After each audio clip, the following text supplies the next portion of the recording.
Do you want broad, strong, and powerful shoulders like VitalCore the Lion?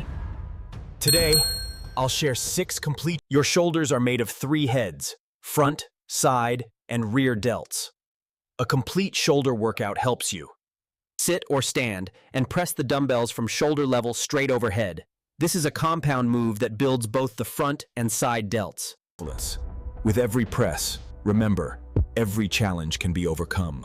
When fatigue sets in, it's not a sign of failure. Stand tall and raise the dumbbells to shoulder level. This exercise targets the side delts, widening your shoulders and carving that powerful V shape.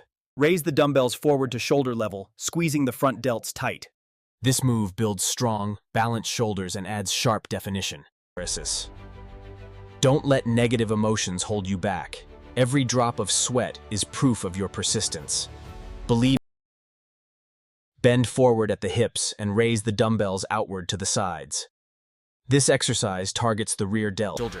Start with dumbbells in front of your chest, palms facing in. Rotate your wrists as you press overhead. This movement activates all. True strength is not built in a single day. It's forged through every rep, every struggle, every choice. Hold dumbbells at your sides. Shrug your shoulders high, then lower slowly under control. In every shoulder exercise, inhale as you lower the weight, exhale as you lift. Keep perfect form to prevent injury. Strength is not just in your muscles, Jade. It's in your spirit. Every breath,